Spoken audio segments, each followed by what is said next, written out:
Bonjour tout le monde, bienvenue à Chanter facilement en pandémie. Alors, on m'a demandé de coudre pour le chœur dont je fais partie des masques pour choristes. Alors, je vous ai fait une petite version ici, je l'appellerais le modèle bec d'oiseau pour que ce soit poétique. Alors, il s'agit d'un petit masque qui a deux tailles râpes ici, donc il garde bien sa forme. Il y a bien sûr la petite languette de métal, mais avec la languette de métal, j'ai rajouté un petit tissu style t-shirt qui rajoute du moelleux, donc c'est plus doux. Au niveau du nez, on sent moins la barre de métal aussi. On a à l'intérieur deux petits tissus ici qui viennent faire une petite poche. Donc, ça fait une petite trappe d'aération de chaque côté pour permettre à l'air de passer. Quand on veut inspirer rapidement, ça ne vient pas nous étouffer. On sent vraiment que l'air passe, l'air rentre bien. On a aussi, je vous montre, un ruban pour les oreilles ajustable pour le confort de tout le monde et pour faire en sorte que le masque s'ajuste bien à la morphologie de tous. Alors voilà, on vient ajuster notre petit masque. Très confortable, très léger, laveuse, sécheuse. Alors voilà, maintenant, je vous montre comment le confectionner. Alors, vous allez avoir besoin du patron qui se trouve sous la vidéo en format PDF. Imprimez-la à l'échelle 100%. C'est très important qu'il n'y ait pas d'ajustement de la zone d'impression ou quelque chose du genre. Mesurez ici que l'échelle mesure bel et bien 1 pouce. Pour le matériel, vous allez avoir besoin d'un tissu drap de coton 13 pouces par 17 pouces. J'utilise du drap, ça peut être une tête d'oreiller, c'est parfait. Un petit morceau de tissu de style t-shirt, à peu près 7 pouces par 4 pouces. 2 cordons élastiques, environ 30 à 35 cm. Ça peut être des cordons, ça peut être de l'élastique. 2 petits morceaux de ruban, ça peut être du ruban de satin, ça peut être du billet, 7 cm chaque morceau. Du fil de métal, il faut 14 cm total. Une fois les bouts repliés, ça fait 12 cm environ. J'utilise du fil électrique numéro 18 vendu chez Rona pour 1 pièce et quart le mètre. Alors, regardez, comme celui-ci, que les brins, c'est un seul brin par fil. Je les sépare, bien sûr, j'enlève la gaine principale et je n'utilise qu'un seul brin. Ne prenez pas celui que le fil à l'intérieur, c'est plusieurs petits fils. Ça ne fonctionne pas bien. Un grand tie wrap coupé en 2 bouts de 11 cm. Mon tie wrap, moi, fait à peu près 4 à 5 mm de large. Il faut arrondir les extrémités des 2 tie wrap, soit en les sablant au papier sablé, soit en les passant au-dessus d'une flamme, d'une petite chandelle. 2 perles à collier avec un gros trou. C'est facultatif, mais ça aide beaucoup. Une aiguille à laine et du fil, bien sûr. Alors, coupez votre grand rectangle de tissu drap de coton à une dimension de 8 pouces par 13 pouces, évidemment. Si vous avez un overlock ou une surjeteuse en français, là, vous pouvez couper 7 pouces par 13 pouces, c'est parfait. Ensuite, vous allez plier la balance du tissu et placer vos pièces menton et pièces nez. Attention, la pièce du nez doit être posée, la base du triangle, sur le pli du tissu. Dans le fond, ce n'est pas un triangle qu'on découpe, c'est un losange. Vous prenez maintenant la pièce de tissu style t-shirt, vous la pliez en deux, vous mettez la pièce nez confort alignée sur le pli et vous découpez. L'étape de la confection, si vous avez un overlock, votre pièce de 7 pouces par 13 pouces, le grand rectangle, vous le passez à une couture d'overlock flush sur le bord. Voilà. Et vous êtes prêt pour faire vos tunnels pour vos tie wraps. Maintenant, si vous n'avez pas d'overlock, vous vous placez en valeur de couture, vous alignez sur la 4e ligne. En fait, c'est la ligne numéro 4, c'est 1 demi-pouce à côté de l'aiguille. Et vous prenez votre pièce rectangle qui, elle, est de 8 pouces par 13 pouces. Si vous n'avez pas d'overlock, vous avez coupé 8 pouces. Et vous faites une couture tout le long à 1 demi-pouce du bord. Et voilà. On retourne ça comme si c'était un bas. On le vire sur lui-même. Voilà. On place le pli à peu près au milieu. On aplatit bien les coutures. Vous pouvez donner un petit coup de fer à repasser hein, si vous voulez, ça peut vous faciliter la tâche. On va coudre à l'endroit où on sent l'épaisseur des tissus de la couture en dessous. Donc, on aplatit toutes ces épaisseurs-là. Okay? Et on tire avec nos doigts vers les côtés. On tire comme ça pour s'assurer que la couture soit bien ouverte. Et avec nos doigts, là, on sent en dessous que le petit surplus de tissu là, de la couture en dessous est toujours du même bord. Là. Alors voilà. Vous vous placez à peu près un demi-pouce à côté et vous faites une couture. Ça va être le tunnel du tie wrap. Donc, pour mesdames aussi qui avaient l'overlock, là, le tunnel du tie wrap se fait un demi-pouce à côté. Là, vous avez un pas beau côté, celui qu'on voit à la première couture, la couture initiale, et un beau côté qu'on ne voit pas à la couture initiale. On place le beau côté en haut, on plie. On essaye d'aligner ça comme il faut. Voilà. Et on vient faire une petite couture. On voit notre pas beau côté, notre mauvais côté. On se place à 1 cm du début du tissu. Donc, on ne coupe pas là, au complet toute la hauteur. On commence 1 cm plus bas. Et on coud à peu près 2-3 mm le long. Là. C'est pas la valeur de couture est très... juste la largeur du pied, là.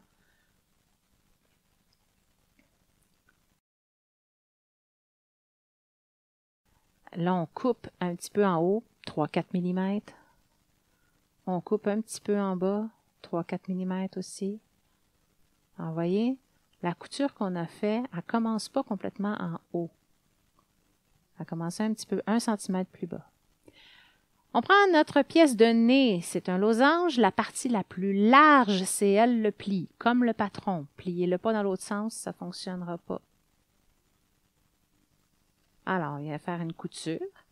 Idéalement à 5/8 de pouce. On va passer notre languette de métal là-dedans. Puis on va avoir à coudre aussi un autre tissu là-dessus. Alors voilà.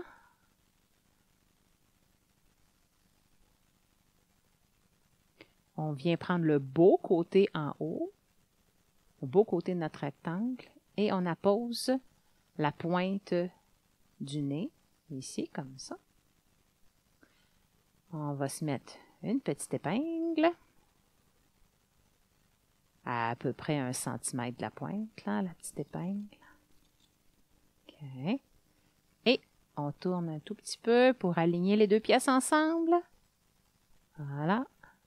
Et on vient coudre ça à peu près un demi-pouce. Donc, on se fie encore sur la ligne numéro 4 pour faire notre couture.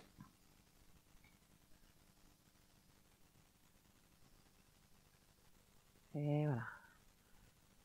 On coud jusqu'à l'épingle. Rendu à l'épingle, on fait une petite pause.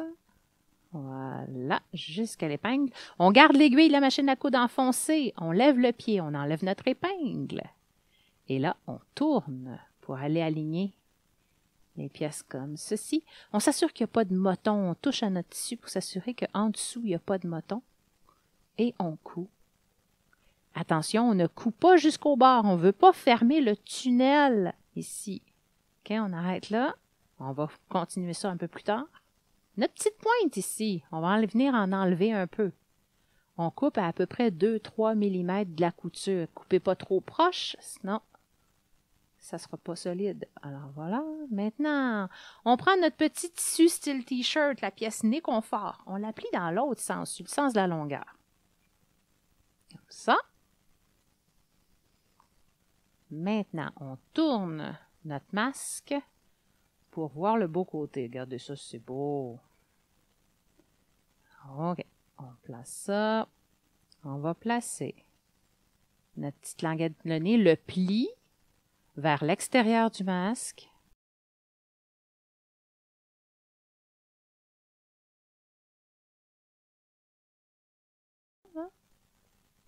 On peut laisser dépasser un petit peu la pièce de t-shirt. Voilà. Voilà. Alors, on a cousu ça.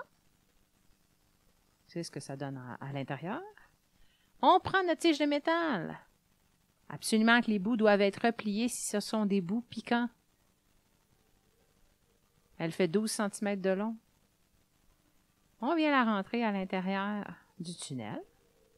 On la pousse bien au fond pour pas qu'elle soit dans notre chemin parce que là, on va venir finir notre petite couture. Donc là, on travaille le masque à l'envers. Le masque est retourné sur lui-même. On finit la couture qu'on avait arrêtée tantôt. Alors, là, il y a un petit flap de tissu ici, là. Non seulement c'est pas beau, mais c'est moins solide, puis ça pourrait nous chatouiller le nez. Alors, ce petit flap de tissu-là, on va le rabaisser vers le rectangle, l'aplatir sur le rectangle. Pas besoin de commencer vraiment complètement au centre dans le coin. On peut commencer là à 1 ou 2 cm là, aller vers l'extérieur un petit peu. Et là, on va venir passer une couture qui va tenir bien aplati ce flap-là. Puis là, on la fait jusqu'au bord. On s'en va jusqu'à la fin du rectangle. Donc, pas besoin d'aller jusqu'au centre du nez. C'est très difficile d'aller coudre là. Et on continue notre couture jusqu'au bout du rectangle. Et voilà. Super. Et maintenant, de dehors, ça donne ceci. Vous voyez, les coutures arrêtent à peu près 1 cm au centre. On prend notre pièce menton maintenant. On s'assure qu'elles sont bien enlignées. On va faire une couture, encore à 1 demi-pouce du bord du dessus. Donc, la ligne numéro 4.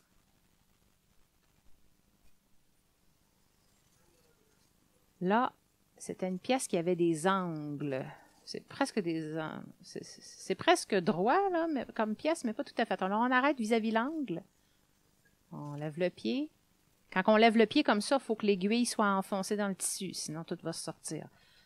On continue. On va jusqu'à l'autre angle.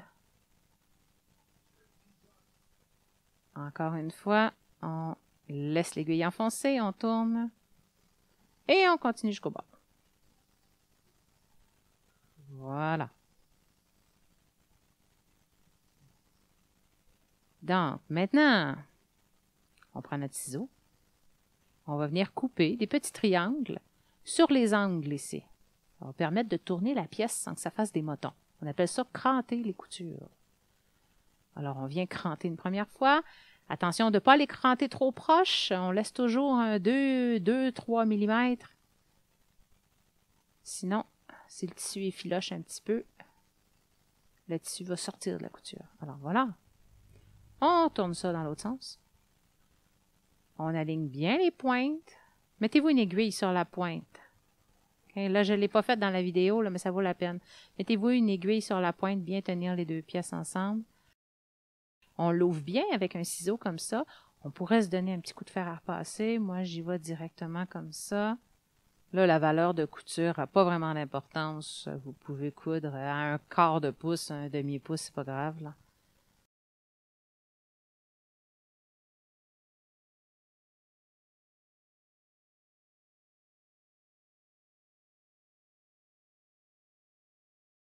Donc, on vient faire comme on a fait avec le nez. On va travailler sur le beau côté du masque. Donc, le beau côté est en haut. L'extérieur du masque, dans le fond, est sur le dessus. On vient mettre notre pointe de menton. On se met une petite épingle à 1 cm de la pointe. Et on aligne nos pièces.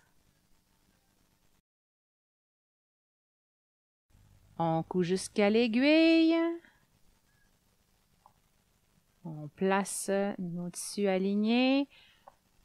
On place le tissu en dessous comme il faut, là, pour pas que ça fasse des bosses en dessous. C'est ça. Et on termine la couture au complet cette fois-ci. Voilà. On vient couper la petite pointe, comme on a fait pour le nez. Là, regardez, là, je l'ai mis très flush. J'ai à peine 1 mm. Mettez une goutte, si ça vous arrive, mettez une petite goutte de vernis à ongles proche de la couture, ça va coller les fibres du tissu ensemble, ça va l'empêcher d'effilocher. On fait la même chose qu'on avait fait pour le nez, on vient travailler à l'intérieur du masque, on rabat le flap, le tissu, le débordement de couture vers le côté du rectangle, on l'aplatit. On n'est pas obligé de partir du coin. On peut partir à 1 cm ou 2 du coin, ça va faire la même job. Et on coud jusqu'au bord du rectangle. Là, c'est la même chose que ce que je viens de faire. J'ai aplati encore mon flap de couture, c'est juste que je ne sais pas pourquoi j'ai décidé que je travaillais sur le devant du masque. Mais ça revient au même, dans le fond. On peut travailler comme ça aussi, ça fonctionne. On s'assure avec nos doigts qu'on sent toujours l'épaisseur de tissu du bon côté, par exemple, parce que là, on ne la voit pas, elle est cachée.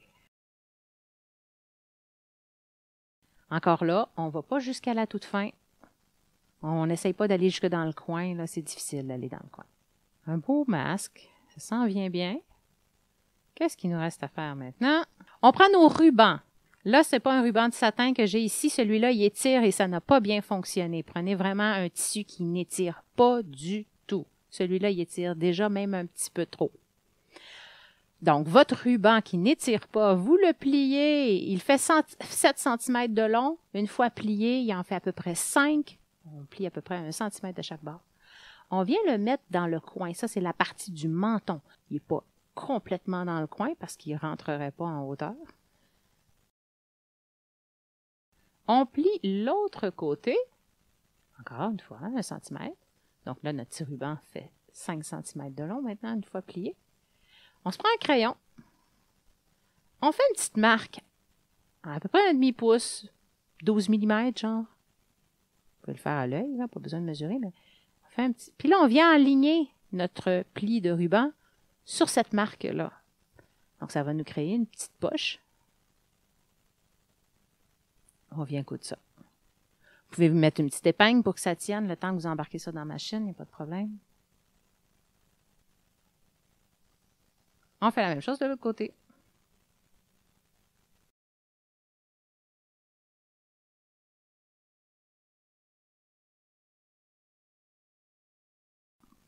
Maintenant, on rentre les tailles râpes. N'oubliez pas d'entrer les tailles râpes, ça m'est arrivé plusieurs fois d'oublier.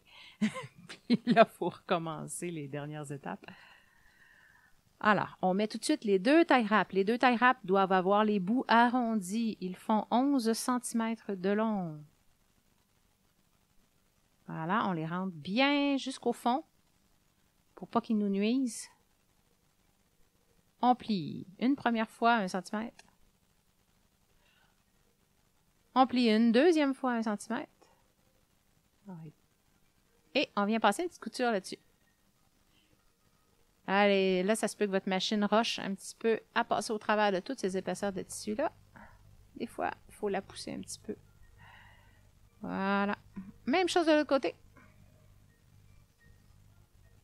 Voilà. Maintenant, notre élastique ou notre cordon, on s'assure qu'il n'effiloche pas. Vous pouvez, si c'est de la fibre synthétique, là, vous pouvez le passer au-dessus d'une petite chandelle. Ça va coller les fibres. On le plie un petit, le dernier bout, le dernier centimètre, on le plie sur lui-même. Et on vient coudre ça.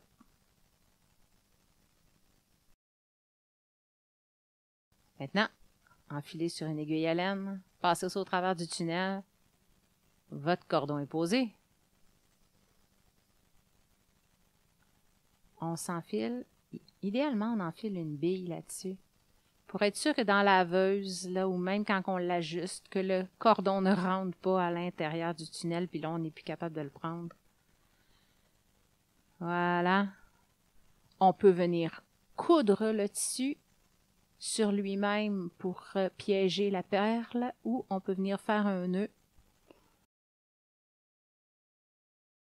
On essaie de pas gaspiller trop de longueur de ruban. Voilà. Et bien sûr, on fait la même chose pour l'autre côté. On vérifie que notre perle ne passe pas au travers du tunnel. On pourrait refermer un petit peu le tunnel si on voit que le tunnel est trop large, par exemple. Certaines personnes pourront penser que le masque n'est pas sécuritaire à cause des petites trappes d'aération. Je vous explique vite. Je travaille dans les hôpitaux, je connais tantinet ça. Dans les masques de protection que la santé publique nous demande, ils veulent une protection gouttelette, c'est-à-dire qu'on veut se protéger des gouttelettes, donc des postillons des autres, et bien sûr aussi, surtout, protéger les autres de nos propres postillons. Donc, les gouttelettes, ça retombe, ça ne flotte pas dans l'air. Donc, évidemment, si je mets mon masque et que je postillonne dans mon masque, ça va aller, les postillons vont aller s'écraser dans le tissu et ils vont rester là. Ils ne vont pas faire un S, un zigzag pour réussir à sortir d'ici. Ça ne sortira pas. Alors, il n'y a pas de problème pour ce qui est de l'efficacité de ce masque-là dans un contexte de protection contre les gouttelettes. Là où des particules flottent dans l'air et pourraient sortir du masque et qu'on a besoin d'un masque étanche, c'est pour une protection dite aérienne. Par exemple, quand on intube un patient aux soins intensifs ou quand on donne de l'oxygène à fort débit à un patient, là, ça peut générer chez ce patient-là une sortie de particules aériennes qui, elles, flottent dans l'air. Là, ça prend un masque étanche, un masque N95 utilisé dans les hôpitaux. Mais pour la vie de tous les jours, pour les choristes dans une chorale, pas besoin de protection aérienne. Donc, même s'il y a des petites fuites, des petites entrées d'air ici, qui sont situées sous le menton, il n'y a pas de problème, ça nous protège et ça protège les autres contre les gouttelettes. Alors voilà, je vous souhaite une excellente couture, je vous souhaite d'excellentes pratiques de chant aussi, et aussi une excellente pandémie. Bonne pandémie, la gang. Bye bye. Pour visionner l'ensemble du cours de chant, cliquez sur la playlist en bas à droite. Aussi, n'hésitez pas à cliquer sur j'aime, à partager et à vous abonner. Et bien sûr, restez calme et chantez facilement.